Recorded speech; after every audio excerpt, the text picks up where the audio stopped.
నమస్తే, welcome to next Zee news. ఈనాటి ముఖ్యాంశాలు. కాకినాడ జిల్లా వరద ప్రభావిత ప్రాంతాల్లో సీఎం చంద్రబాబు పర్యటన. ఏలూరు కాల్వను ఆధునీకరణ చేసే బాధ్యత ప్రభుత్వం తీసుకుంటుందని ప్రకటన. సబ్ జైల్లో నందిగం సురేష్ ని పరామర్శించిన వైసీపీ అధినేత జగన్. బాబు తప్పిదాలను డైవర్ట్ చేసేందుకే అక్రమ కేసులు పెడుతున్నారని ఘాటు విమర్శలు. విపత్తుల సమయంలో అందరూ సహాయం చేస్తుంటే వైసీపీ నేతలు మాత్రం రాజకీయాలు చేస్తున్నారు. ప్రజల కష్టాల్లో ఉంటే జగన్ కు రాజకీయాలు కావాల్సి వచ్చిందా? మంత్రి రాంప్రసాద్ రెడ్డి వ్యాఖ్యలు. వరద బాధితులకి సాయం అందిస్తున్న స్వచ్ఛంద సంస్థలు. గుంటూరు నుంచి పంపిణీని ప్రారంభించిన ఎమ్మెల్యే నజీర్ మాధవి. ఘనంగా అటవీ అమరవీరుల సంస్మరణ దినోత్సవ వేడుకలు. అమరవీరులకు నివాళులు. అటవీ సంపదను కాపాడేందుకు ఫారెస్ట్ సిబ్బంది చేసిన త్యాగాలు మరవలేనివని అధికారులు వెల్లడి. ఏలూరు కాల్వను ఆధునీకరణ చేసే బాధ్యత ఎన్డీఏ ప్రభుత్వం తీసుకుంటుందని సీఎం చంద్రబాబు తెలిపారు. కాకినాడ జిల్లాలోని వరద ప్రభావిత ప్రాంతాల్లో ఆయన పర్యటించారు. అనంతరం కిల్లంపూడి మండలం రాజుపాలెంలో నిర్వహించిన సభలో మాట్లాడారు. గత ప్రభుత్వ నిర్లక్ష్యం కారణంగానే ప్రజలకు కష్టాలు వచ్చాయని, ప్రాజెక్టుల నిర్వహణ సరిగ్గా చేయలేదని విమర్శించారు. ఏలేరు రిజర్వాయర్కి ఒకేసారి 47,000 క్యూసెక్ల వరద నీరు వచ్చింది. దీంతో పలు ప్రాంతాలు నీట మునిగాయి. కలెక్టర్ సమయస్ఫూర్తితో నష్టం తగ్గింది. వరదల వలన ఈ జిల్లాలో 65,000 ఎకరాల్లో పంట పొలాలు దెబ్బతిన్నాయి. నష్టపోయిన పంట పొలాలకి హెక్టార్కి 25,000 పరిహారం ఇస్తాం. వరదల వలన ఇల్లు దెబ్బతిన్న వారికి కొత్త ఇల్లు నిర్మిస్తాం. వరదల్లో దెబ్బతిన్న ఒక్కొక్క వాహనానికి 10,000 ఇస్తున్నాం. ఈ నెల 17వ తేదీలోపు బాధితులకి పరిహారం అందిస్తామని సీఎం చంద్రబాబు తెలిపారు. నేను స్పష్టమైన ఆదేశాలు ఇచ్చాను. 7వ తారీఖు లోపల అన్ని నష్టాలను అంచనా వేసి ఏమి ఇవ్వాలో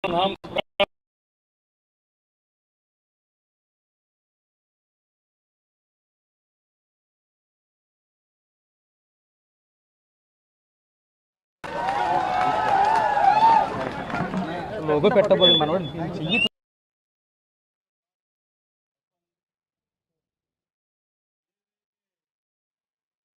మా వాళ్ళు ఏ పని ఎప్పుడు చేయాలో అప్పుడు చేయరు, ఏ పని ఎప్పుడు చేయకూడదు అప్పుడు చేస్తూ ఉంటారు. కాబట్టి 27,000 క్యూసెక్స్ నీళ్ళే వదిలిపెట్టారు. ఆ నీళ్ళు వదిలిపెట్టకపోతే డ్యామ్కే ప్రమాదం వస్తుంది. అప్పుడు ఇంకా ఎక్కువ ప్రమాదం వస్తుంది కాబట్టి ఆ నీళ్లు వదిలిపెట్టారు. దాని ప్రభావం ఈ ప్రాంతంలో చాలా ప్రాంతాలు మునిగిపోయినాయి. ఎక్కువగా జగ్గంపేట, కొద్దిగా పెద్దాపురం, అదే సమయంలో కిందనైతే పిఠాపురం, ఈ ప్రాంతాలు బాగా దెబ్బతినే పరిస్థితి వచ్చింది. కలెక్టర్ గారు సమయస్ఫూర్తిగా యాక్ట్ చేశాడు. దానివల్ల కొంతవరకు ఇబ్బంది తగ్గించాడు. ఇప్పుడు కిర్లంపూడి ప్రాంతం మొత్తం పరిసర ప్రాంతాలు దెబ్బతిన్నాయి. మొన్నే డిప్యూటీ సీఎం కూడా పిఠాపురానికి వచ్చి పవన్ కళ్యాణ్ గారు అక్కడంతా కూడా రోజంతా ఉండి సమీక్షలు చేసి అధికారులకు ఆదేశాలు కూడా ఇచ్చారు.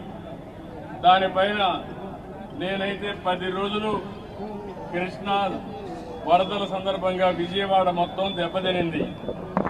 ఇవన్నీ జరగడానికి కారణం మీరు ఆలోచిస్తే గత ప్రభుత్వం నిర్లక్ష్యం. ఆ రోజు నేను చాలా స్పష్టంగా ఏలేరు ప్రాంతంలో, ముఖ్యంగా పిఠాపురం ఏరియాలో చాలా వరకు మోడర్నైజేషన్ డబ్బులు ఇచ్చాను. ఆ డబ్బులు ఖర్చు పెట్టుంటే ఈరోజు మీకు ఇంత ఇబ్బంది రాదు. ఆ డబ్బులు ఖర్చు పెట్టలేదు. దానివల్ల మీకు ఈ సమస్యలు వచ్చాయి. మళ్లీ నేను హామీ ఇస్తున్నా, తప్పకుండా రాబోయే రోజుల్లో ఈ యొక్క ఏలేరు కాలువలన్నీ కూడా ఆధునీకరణ చేసే బాధ్యత ఎన్డీఏ ప్రభుత్వం తీసుకుంటామని మీ అందరికీ స్పష్టమైన ఆదేశాలు ఇస్తున్నాను. అదే మాదిరిగా ఇంకో పక్కన ఈరోజు చూస్తే మీరు చాలా ఇబ్బందుల్లో ఉన్నారు. ఇంత దుర్మార్గ పాలన రాష్ట్రంలో ఎన్నడూ చూడలేదని చంద్రబాబు సర్కార్పై వైసీపీ అధినేత వైఎస్ జగన్మోహన్ రెడ్డి మండిపడ్డారు. అక్రమ కేసులో అరెస్టే గుంటూరు జైల్లో ఉన్న మాజీ ఎంపీ నందిగం సురేష్ ని వైఎస్ జగన్ పరామర్శించి ధైర్యం చెప్పారు. అన్ని విధాలా పార్టీ అండగా ఉంటుందని భరోసా ఇచ్చారు. అనంతరం వైఎస్ జగన్ మీడియాతో మాట్లాడారు. అక్రమ కేసులతో ఒక దళిత నేతని అరెస్టు చేశారని మండిపడ్డారు. బాబు తప్పిదాలను డైవర్ట్ చేసేందుకే అక్రమ కేసులు 4 ఏళ్ల క్రితం నాటి కేసులు తెరపైకి తెచ్చారని అన్నారు. సిట్టింగ్ సీఎం ని టీడీపీ నేత దారుణంగా దూషించాడు. సీఎంగా నన్ను దూషించిన బాబుల కక్ష సాధింపులకి దిగలేదు. 41A కింద నోటీసులు ఇచ్చి కోర్టులో ప్రవేశపెట్టామని వైఎస్ జగన్ గుర్తు చేశారు. అదేవిధంగా నాడు జరిగిన ఘటనలో నందిగం సురేష్ ఉన్నాడా? సీసీ ఫుటేజీల్లో ఎక్కడైనా నందిగం సురేష్ కనపడ్డా?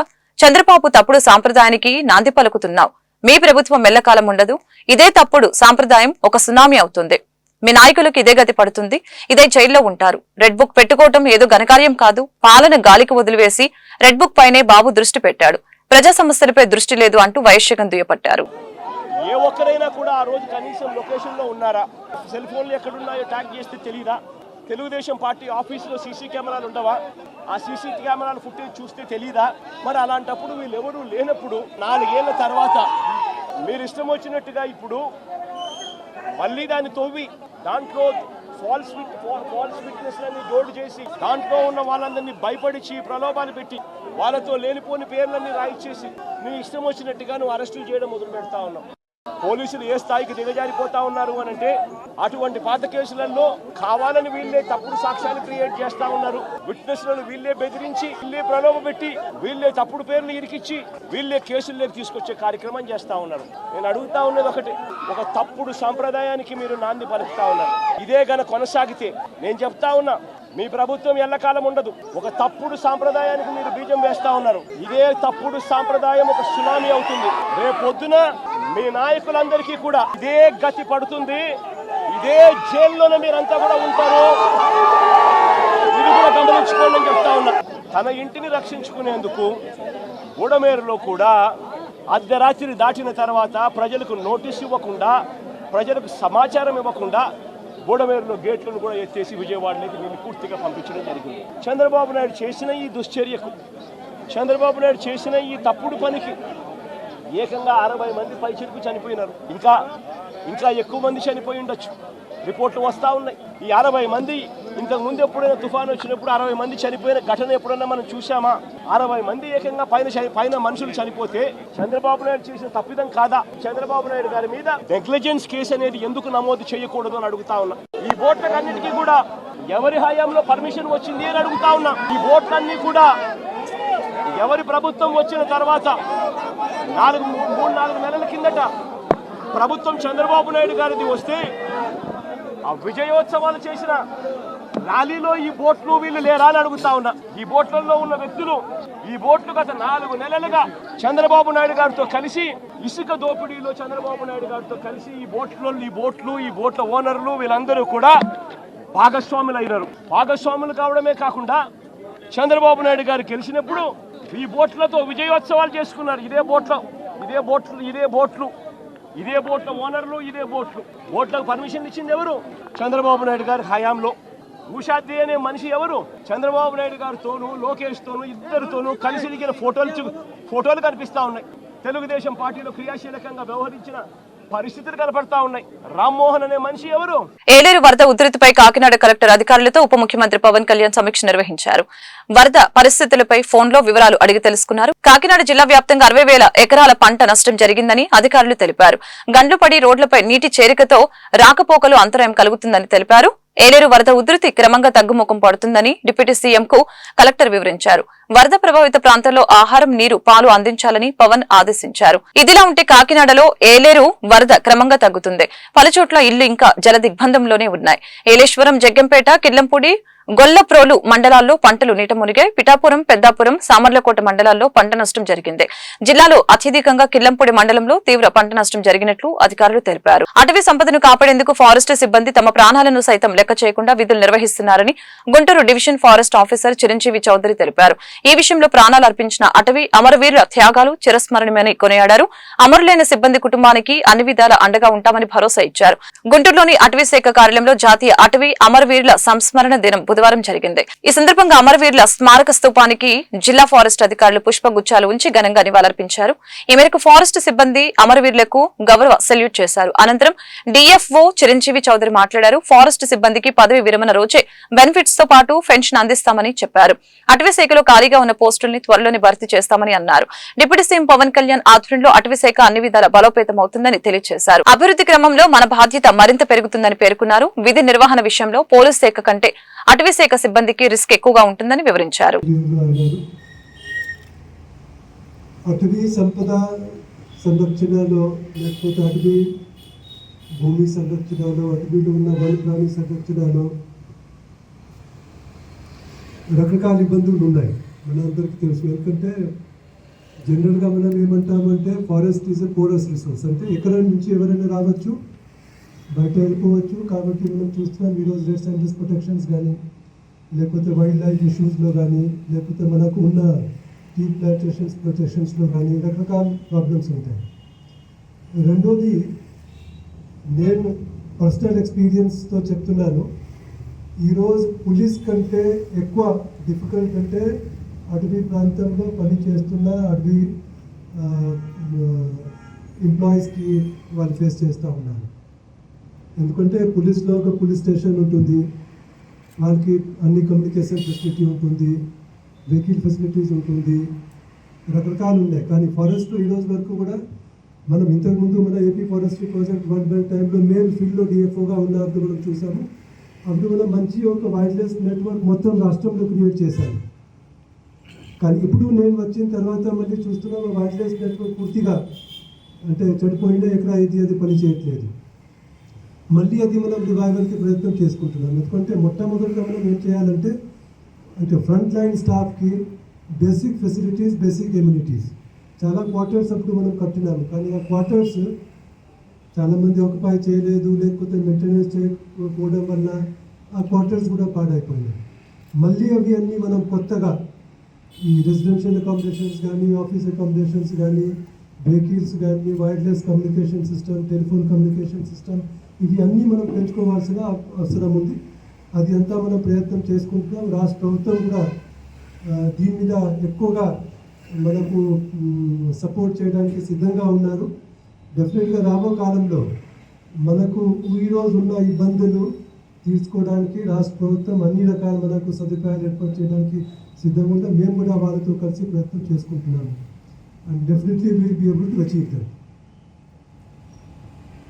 విజయవాడలో వరద బీభత్సం మిగిల్చిన విషాదం నుంచి బాధితులను ఆదుకునేందుకు మానవత్వంతో ముందుకొస్తున్న స్వచ్ఛంద సంస్థలు, దాతలకి గుంటూరు పశ్చిమ ఎమ్మెల్యే ధన్యవాదాలు తెలిపారు. సుమారు 2,000 మందికి 15 లక్షల విలువైన నిత్యావసర వస్తువులు గుంటూరు పశ్చిమ నియోజకవర్గం నుంచి అందజేస్తున్నామని పేర్కొన్నారు. బుధవారం ఎమ్మెల్యే గల్లా మాధవి కార్యాలయం వద్ద విజయవాడ వరద బాధితుల సహాయార్థం నిత్యావసర వస్తువులతో వెళ్తున్న లారీకి ఎమ్మెల్యే గల్లా మాధవి టీడీపీ జెండా ఊపారు. ఈ మేరకు ఎమ్మెల్యే మాట్లాడుతూ వరద కారణంగా సర్వం కోల్పోయిన బాధితులకి రాష్ట్ర ప్రభుత్వం అన్ని విధాల అండగా ఉంటుందని తెలిపారు. కార్యక్రమంలో తెలుగు మహిళా నాయకురాలు ములక సత్యవాణి, శివలీల, డాక్టర్ పంచుమర్తి కల్పన, నంది సరస్వతి, రత్న, కందిమల్ల, స్వప్న, గంటా మౌలిక, ఆర్ఆర్ఆర్ ఎస్టేట్ రాంబాబు, వాసు, టీడీపీ నేతలు పాల్గొన్నారు. వరద బాధితుల కోసం ఒక్క పిలుపుతో పూర్తిగా పశ్చిమ నియోజకవర్గ ప్రజలందరూ, మహిళలందరూ కూడా పెద్ద ఎత్తున నిత్యావసర సరుకులు, దుప్పట్లు, చీరలు, మందులు అందజేయడం జరిగింది. వాటన్నిటిని ప్యాక్ చేసుకొని ఈరోజు డీసీఎంకి ఎక్కించి తరలించిపోతూ ఉన్నాము. అక్కడ అవసరార్థం వరదల్లో చిక్కుకొని ఇంకా బయటికి రాని పరిస్థితుల్లో ఉన్న ప్రజలందరికీ కూడా సరుకులు, మందులు, దుప్పట్లు అందజేసే ప్రయత్నం చేయబోతున్నాము. అందరం కలిసికట్టుగా బయలుదేరి ఈరోజు అక్కడ అవసరార్థాలు అన్నీ డిస్ట్రిబ్యూట్ చేస్తూ ఉన్నాము. ఇలాగే వరద బాధితులకి ఎలాంటి అవసరార్థాలు ఉన్నా కూడా ప్రతి ఒక్కరూ చేయి కలిపి మనం అందరం సహాయార్థం నిలిస్తే తప్పకుండా ఎలాంటి విపత్తులో నుంచైనా బయటపడే అవకాశం మనందరికీ ఉంటుంది. కాబట్టి ఈ యొక్క మన హస్తాన్ని అందించిన ప్రతి ఒక్కరికి, ఈ యొక్క సహాయాన్ని ఇచ్చిన ప్రతి ఒక్కరికి కూడా పేరు పేరున ధన్యవాదాలు చెప్తున్నాను. మొత్తం మీద ఒక 15 లక్షల రూపాయల విలువైన సరుకులు ఈరోజు ఎక్కించి అందజేయబోతున్నాము. నాకు తోడ్పాటు ఇచ్చిన ప్రతి ఒక్కరికి పేరు పేరున కృతజ్ఞతలు. విపత్తుల సమయంలో అందరూ సహాయం చేస్తుంటే వైసీపీ నేతలు మాత్రం రాజకీయాలు చేస్తున్నారని మంత్రి మండిపల్లి రాంప్రసాద్ రెడ్డి ఎద్దేవా చేశారు. ప్రకాశం బ్యారేజ్ ని పడవలతో కూల్చేయాలని కుట్ర పన్నారని ఆరోపించారు. మంగళగిరిలోని టీడీపీ కేంద్ర కార్యాలయంలో నిర్వహించిన మీడియా సమావేశంలో ఆయన మాట్లాడారు. ప్రజల కష్టాల్లో ఉంటే జగన్ కు రాజకీయాలు కావాల్సి వచ్చిందా? స్వాతంత్ర సమరయోధుడు జైల్లో ఉన్నట్లు నందిగం సురేష్ ను పరామర్శించారు. గత 10 రోజులుగా సీఎం చంద్రబాబు విజయవాడలోనే ఉన్నారు. అధికారులను ఎప్పటికప్పుడు అప్రమత్తం చేశారు. బెంగళూరు ప్యాలెస్ లో కూర్చొని జగన్ కి ప్రజల కష్టాలేం తెలుస్తాయి అని రాంప్రసాద్ రెడ్డి వ్యాఖ్యానించారు. వర్షాలతో ప్రకాశం బ్యారేజ్ పూర్తిగా నిండిపోతే ఆ బ్యారేజ్నే నామరూపాలు లేకుండా చేయాలని కుట్ర పందింది ఎవరో మీ అందరికీ తెలియజేస్తున్నాం. ముఖ్యంగా జగన్మోహన్ రెడ్డి అనే వ్యక్తి ప్రభుత్వాన్ని కోల్పోయిన తర్వాత, ప్రతిపక్షంలోకి ఉన్న తర్వాత ఇలాంటి ఎన్నో దుర్మార్గమైన చర్యలకు ఆయన యొక్క నాయకులు అయితేనే పాల్పడుతున్నారంటే దాంట్లో ఏ విధమైన అతిశయోక్తి లేదు. ఎందుకంటే దానికి ఉదాహరణే మొన్న 10 రోజుల ముందు జరిగిన విషయాలన్నీ మీ దృష్టికి తీసుకొని పోతున్నా. ముఖ్యంగా ఆ రోజు సెప్టెంబర్ 2వ తారీఖున భారీ వర్షాల వల్ల ప్రకాశం బ్యారేజ్ నిండడం జరిగింది. ఆ రోజున తెలుగుదేశం పార్టీ ప్రభుత్వం ఉంది. ఇప్పుడు ప్రతిపక్షంలో ఉన్న జగన్మోహన్ రెడ్డి అనుచరులు ఎవరైతే ఉన్నారో తలసిల రఘురాం, ఆయన గురించి మీకు చెప్పనవసరం లేదు. గత 5 సంవత్సరాల ముందు ప్రభుత్వం ఎప్పటి నుంచి ఉన్నదో అప్పటి నుంచి ఇప్పటి వరకు కూడా జగన్మోహన్ రెడ్డికి పర్సనల్ అసిస్టెంట్గా ఒక ఎమ్మెల్సీగా వ్యవహరిస్తున్న అతను తలసిల రఘురాం అంటే. ఆ తర్వాత నందిగామ సురేష్ జీవితం అంతా ఒక క్రైమ్ స్టోరీ.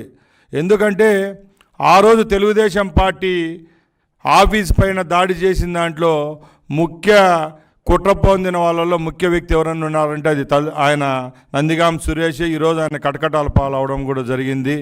అలాగే వాళ్ళ కోమటి రామ్మోహన్, ఉషాద్రి వీళ్ళంతా పక్కా వైసీపీకి చెందినవారు కాదా అని నేను జగన్మోహన్ రెడ్డిని అడుగుతున్నా. మీరు చేసింది ఏంటంటే తెలుగుదేశం పార్టీ అది ఇలాగే కంటిన్యూ చేస్తే మీ 11 కూడా ఒకటిగా నిలిచిపోయే రోజు వస్తుందని చెప్పి నేను హెచ్చరిస్తున్నాను. అలాగే ఈరోజు కొన్ని విషయాలు మీ దృష్టికి తీసుకొని పోవాలా. ఈ ప్రభుత్వం ఏర్పడి 3 నెలలు అయింది. ఏ విధమైన కుట్రలు లేవు. ఈ రాష్ట్రంలో ఎక్కడ చూసినా సుభిక్షంగా ఉన్నారు. ఎవరికైనా ఏదైనా సమస్య వస్తే ఒక పెద్ద ఆయన పైన ముఖ్యమంత్రిగా ఉన్నాడని సంతోషంగా వాళ్ళ పనులు వాళ్ళు చేసుకుంటా పోతున్నారు. నువ్వు 5 సంవత్సరాలు అధికారంలో ఉన్న రోజులు చీకటి రోజులు చూసినాం. ఎక్కడ చూసినా దాడులు. పులివెందుల ఎమ్మెల్యే వైఎస్ జగన్మోహన్ రెడ్డి వక్రబుద్ధితో కుట్ర రాజకీయాలకి పాల్పడుతున్నారని గుంటూరు తూర్పు ఎమ్మెల్యే మహమ్మద్ నజీర్ అహ్మద్ ఆరోపించారు. అనుయాయులతో ప్రకాశం బ్యారేజ్ ని ధ్వంసం చేయడానికి బోట్లని నీటి ప్రవాహంలో వదిలారని ధ్వజమెత్తారు. విభజించు పాలించు తరహాలో వ్యవహరిస్తున్న జగన్మోహన్ రెడ్డిని ప్రజలు రాష్ట్రం నుంచి వెళ్లకొడతారని హెచ్చరించారు. బుధవారం ఏటుకూరు రోడ్లోని వైజాగ్ అర్బన్ బ్యాంక్ సమీపంలో Guntur family friends groups of Shri Mittapalli engineering college ఆధ్వర్యంలో విజయవాడ వరద బాధితుల సహాయార్థం 5 లక్షల విలువైన నిత్యావసర వస్తువులతో వెళ్తున్న లారీకి ఎమ్మెల్యే నజీర్ అహ్మద్, బీజేపీ జిల్లా అధ్యక్షులు Vanama Narendra, chamber of commerce అధ్యక్షులు ఆతుకూరి ఆంజనేయులు పచ్చ జెండా ఊపారు. ఈ సందర్భంగా ఎమ్మెల్యే నజీర్ అహ్మద్ మీడియాతో మాట్లాడారు. వరద బాధితులను ఆదుకునేందుకు స్వచ్ఛంద సంస్థలు దాతలు ముందుకు రావడం హర్షణీయమని తెలియజేశారు. ఈ కార్యక్రమంలో స్థానిక కార్పొరేటర్ వేముల జ్యోతి శ్రీనివాసు, మిట్టపల్లి భీమేశ్వర వెంకట సత్యనారాయణ, టీఎల్వి వీరాంజనేయులు, కార్పొరేటర్ బాబు, కొనకల సత్యనారాయణ, ఆతుకూరి నగేష్, పబ్బిశెట్టి చిరంజీవి, ఎంఎస్ గోల్డ్, సుబ్రహ్మణ్యం తదితరులు పాల్గొన్నారు. వరద బీభత్సానికి గురైనటువంటి విజయవాడ నగరానికి అనేక మంది గుంటూరు నగరం నుండి పెద్ద ఎత్తున సహాయ కార్యక్రమాల్లో, సేవా కార్యక్రమాల్లో పాల్పంచుకుంటున్నటువంటి పరిస్థితులు. ఈరోజు అక్కడ పరిస్థితులను మరింత అవసరానికి ఏమేమి అవసరమో ఆలోచించి ఎంతో లోతుగా అక్కడ ఉన్నటువంటి పరిస్థితులకు అవసరమైనటువంటి సామాగ్రిని ఏర్పాటు చేసేటువంటి కార్యక్రమాలు తీసుకున్నటువంటి గుంటూరు ఫ్రెండ్స్ ఫ్యామిలీ సొసైటీ వాళ్ళు, ముఖ్యంగా సోదరులు మెట్టుపల్లి వేమేశ్వరరావు గారు, అలాగే టిఎల్వి ఆరంజనేయులు గారు, అలాగే శీలం జయరామరెడ్డి గారు, రంగారావు గారు, వెంకటరెడ్డి గారు, వీరాంజనేయులు గారు, అలాగే పెద్దలు గౌరీశంకర్ గారు, సీతారామజనేయులు గారు, అలాగే అనిల్ గారు, చిరంజీవి గారు తదితరులు, మురళీ గారు కలిసి పెద్ద ఎత్తున ఆలోచించి ఒక లుంగి, టవళ్ళు, చీర, అవసరమైనటువంటి చిరుతిళ్ళతో పాటు ముఖ్యంగా అనేక వస్తువులు కలిపి ఒక కిట్గా చేసి దాదాపు 5 లక్షల విలువ అయినటువంటి వస్తువుల్ని ఈరోజు విజయవాడ నగరానికి పంపించేటువంటి కార్యక్రమం తీసుకోవడం చాలా సంతోషమైనటువంటి విషయం. ఇటువంటి మంచి ఆలోచనలు ముందుకు వచ్చినటువంటి సోదరులందరూ కూడా హృదయపూర్వకమైనటువంటి అభినందనలు తెలుపుతూ, ముఖ్యంగా రాష్ట్రంలో చంద్రబాబు నాయుడు గారి నాయకత్వంలో వరద బీభత్సం వచ్చినటువంటి ప్రతి క్షణం నుంచే సహాయ కార్యక్రమాలు, ఆయన ఇచ్చినటువంటి పిలుపుని కేవలం రాజకీయ నాయకులు, ఆఫీసర్సే కాకుండా సొసైటీలో భాగమైనటువంటి ప్రతి ఒక్కరు కూడా పెద్ద హృదయంతో ముందుకొచ్చి విజయవాడ నగరంలో బాధితులందరూ కూడా ఆదుకుంటున్నటువంటి పరిస్థితులు ఒక పక్కనైతే, ఈరోజు ప్రతిపక్ష నాయకుడు హోదా కోల్పోయినటువంటి పులివెందుల శాసనసభ్యుడు గారు ఎంతో దురదృష్టమైనటువంటి ఆలోచనలతో బోట్లను తన అనుయాయుల చేత బోట్లను వదిలించి ప్రభుత్వాన్ని చెడ్డ పేరు తెచ్చేటువంటి ప్రయత్నం చేయడం చాలా బాధాకరం. ఒక పక్కన సమాజంలో ఉన్నటువంటి ప్రతి ఒక్కళ్ళు కూడా బాధితులను ఆదుకోవాలనుకునేటువంటి ఆలోచనలు చేస్తే కుట్ర నీతితో కుట్ర బుద్ధితో జగన్మోహన్ రెడ్డి గారు చేస్తున్నటువంటి నాటకాలు ప్రజలు అర్థం చేసుకోవాలని చెప్పి ఈ సందర్భం కోరుతా ఉన్నా. ప్రతి ఒక్కరు కూడా ఇండస్ట్రియలిస్ట్ కానీ అలాగే వ్యాపారస్తులు కానీ ముఖ్యంగా గుంటూరు నగరంలో ఆర్యవైశ్య సోదరులు పెద్ద ఎత్తున ఎప్పుడు చేయనటువంటి విధంగా గత వారం నుండి గుంటూరు నగరం నుండి ప్రతిరోజు కూడా 5-6 లక్షల రూపాయల సామాగ్రి మేము తీసుకుని వెళ్తా ఉన్నాం. అంటే ఆ ప్రాంతంలో ఉన్నటువంటి ప్రజలకు ఆదుకునేటువంటి తత్వం సామాన్యుల్లో అధికారుల్లో ప్రభుత్వానికి ఉంటే ఈ రాష్ట్రాన్ని విడగొట్టాలి, రాష్ట్రాన్ని నాశనం చేయాలనే బుద్ధితో పనిచేస్తున్నటువంటి జగన్మోహన్ రెడ్డి గారిని రాజకీయాల నుంచి వెళ్ళగొట్టాలని చెప్పి నేను ప్రజలందరినీ కూడా కోరుకుంటున్నాను. ప్రకాశం బ్యారేజీ గేట్ల వద్ద అడ్డుపడిన 5 పడవల్ని తొలగింపు ప్రక్రియ ముమ్మరంగా కొనసాగుతోంది. గేట్ల వద్ద చిక్కుకున్న భారీ పడవల్ని క్రేన్లతో తీయడం సాధ్యం కాకపోవడంతో ముక్కలు చేసి తొలగించాలని అధికారులు నిర్ణయించారు. నిన్న భారీ క్రేన్లతో బోట్లని తొలగించేందుకు అధికారులు తీవ్రంగా ప్రయత్నించారు. ఒక్కొక్కటి 40 టన్నుల బరువు ఉండటంతో అది సాధ్యపడలేదు. దీంతో నది లోపలికి దిగి పడవల్ని గ్యాస్ కట్టర్ తో ముక్కలు చేసి డైవింగ్ టీంలను అధికారులు రంగంలోకి దించారు. విశాఖ నుంచి వచ్చిన 10 మంది డైవింగ్ సభ్యుల బృందం బుధవారం ఉదయం ప్రకాశం బ్యారేజీ వద్దకు చేరుకుని పనులు ప్రారంభించింది. ఆధునిక పరికరాలతో నది లోపలికి వెళ్లి భారీ పడవల్ని 2 ముక్కలుగా చేసి పని ప్రారంభించారు. గతంలో పులిచింతల వద్ద గేటు కొట్టుకుపోయినప్పుడు అలాగే పలుచోట్ల ఈ తరహా పనులు సమర్థవంతంగా చేసిన అనుభవం ఉన్న సిలియన్ సంస్థకు చెందిన డైవింగ్ టీం యుద్ధ ప్రాతిపదికన పనులు చేపట్టింది. ఆక్సిజన్ సిలిండర్లని తగిలించుకొని స్కోబా డ్రైవింగ్ చేస్తూ నదిలో 12 అడుగుల లోపలికి వెళ్లిన సభ్యులు కట్టర్లతో బోట్లని ముక్కలుగా కోస్తున్నారు. ప్రకాశం బ్యారేజీ వద్ద రెస్క్యూ పనుల్ని జలవనరుల శాఖ మంత్రి నిమ్మల రామానాయుడు పరిశీలించారు. గుంటూరు పీవీకే నాయుడు కూరగాయల మార్కెట్ చిల్లర వర్తకుల సంక్షేమ సంఘం ఆధ్వర్యంలో గణేష్ మహోత్సవాలు అంగరంగ వైభవంగా కొనసాగుతున్నాయి. మార్కెట్ ఆవిర్భావం నుంచే ఇక్కడ ప్రతి సంవత్సరం వేడుకగా వినాయక చవితి ఉత్సవాలు జరుగుతాయి. కుల మతాలకు అతీతంగా కూరగాయల వ్యాపారులు స్నేహపూరిత వాతావరణంలో ఆధ్యాత్మిక పరిమళాల నడుమ వినాయక చవితి ఉత్సవాలను ఘనంగా నిర్వహించుకుంటున్నారు. ఈ ఉత్సవాలలో భాగంగా బుధవారం భారీ అన్నదాన కార్యక్రమం జరిగింది. కార్యక్రమంలో పీవీకే నాయుడు కూరగాయల మార్కెట్ చిల్లర వర్తకుల సంక్షేమ సంఘం అధ్యక్షులు వీరశెట్టి లక్ష్మీనారాయణ, వైస్ ప్రెసిడెంట్ షేక్ బాషా, కార్యదర్శి మల్లెమూడి శ్రీనివాస్, కోశాధికారి నిమ్మకాయల బోస్, తట్టల శ్రీనివాసరావు, శంకర్, పాపారావుతో పాటు కమిటీ సభ్యులు పాల్గొన్నారు. అందరికీ నమస్కారం. ఈరోజు వినాయక చవితి సందర్భంగా 5వ రోజు అయిన బుధవారం రోజు 11వ తారీఖు మా పీవీకే నాయుడు కూరగాయల మార్కెట్ నందు అన్నదాన కార్యక్రమం జరుగుతున్నది. ఇలా గత 40 సంవత్సరాల నుంచి కూడా ఈ విధంగా జరుగుతుంది. గుంటూరు నగర ప్రజలందరికీ పీవీకే నాయుడు మార్కెట్ అనేది ఒక ప్రత్యేకమే. ఈ మార్కెట్లో అనేక రకాల కులాలకు అతీతంగా ఎంతోమంది ఇక్కడ నివసిస్తూ వ్యాపారాలు చేస్తుంటారు. అలానే గ్యారం పండుగ కానీ మన తెలుగు పండుగలైన వినాయక చవితి, శ్రీరామనవమి ఇలాంటివన్నీ చక్కగా అందరూ కలిసి కట్టుగా జరుపుకుంటాము. ఈ మార్కెట్కి మన నగరంలోని ప్రజలందరూ కూడా కూరగాయలు కొనుగోలు చేయడానికి వచ్చి కూడా ఈ మార్కెట్ని అభివృద్ధి పదంలో నడిపారు. బట్ ఇక నుంచి కూడా ఈ మార్కెట్ని బాగా కొనుగోలు చేయడానికి వచ్చి ఈ మార్కెట్ని ఆశీర్వదిస్తారని విజయవాడ వాంబే కాలనీలో వరద బాధితుల్ని సినీ నటుడు సాయి దుర్గతేజ్ పరామర్శించారు. వాంబే కాలనీలో అమ్మా ప్రేమ ఆదరణ సంస్థ వృద్ధాశ్రమంలో వృద్ధులతో మాట్లాడి వివరాలు అడిగి తెలుసుకున్నారు. వృద్ధాశ్రమంలో వరద బాధిత వృద్ధుల సహాయార్థం 2 లక్షల చెక్కును అందజేశారు. వరద బాధితుల్ని పరామర్శించేందుకు విజయవాడకు వచ్చానని, వరద ముంపు నుంచి అందరూ త్వరగా కోలుకోవాలని, దుర్గమ్మను దర్శించుకుని ప్రార్థించానని చెప్పారు. బాధితుల్ని ఆదుకునేందుకు తన వంతు సహకారం అందిస్తానని అన్నారు. భారీ వర్షాలు, వరదలపై అప్రమత్తత, బాధితుల్ని రక్షించేందుకు చేపట్టిన చర్యలపై ప్రభుత్వ స్పందన బాగుందని చెప్పారు. ప్రభుత్వం తగిన రీతిలో స్పందించినందుకు హర్షం వ్యక్తం చేశారు. కాలనీలో అమ్మ ప్రేమ ఆదరణ సంస్థ వృద్ధాశ్రమంతో ప్రత్యేకమైన అనుబంధం ఉందని తెలిపారు. వృద్ధాశ్రమం అభివృద్ధికి సాయం చేస్తానని అన్నారు. వైసీపీ అధ్యక్షుడు జగన్ పాస్పోర్టు పునరుద్ధరణ విషయంలో హైకోర్టు తీర్పు వెలువరించింది. రెన్యువల్ కి ఏడాది మాత్రమే అనుమతినిస్తూ గతంలో కింది కోర్టు ఆదేశాలు జారీ చేసింది. అయితే తాజాగా 5 ఏళ్లు రెన్యువల్ చేసేందుకు ఉత్తర్వులు ఇవ్వాలని హైకోర్టు ఆదేశించింది.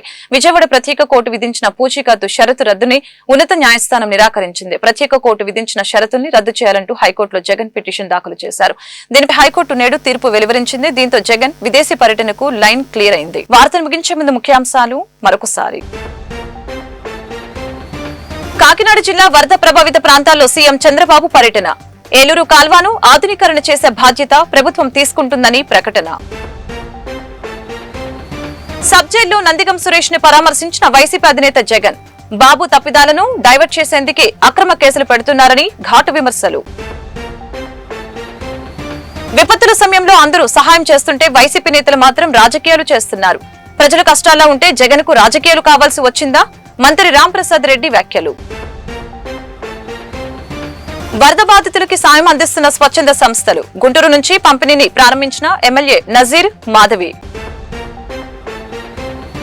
ఘనంగా అటవీ అమరవీరుల సంస్మరణ దినోత్సవ వేడుకలు. అమరవీరులకు నివాళులు. అటవీ సంపదను కాపాడేందుకు ఫారెస్ట్ సిబ్బంది చేసిన త్యాగాలు మరవలేనివని అధికారులు వెల్లడి. ఈ వార్తలు ఇంతటితో సమాప్తం. మరొక బులెటిన్లో మళ్ళీ కలుద్దాం. నమస్కారం.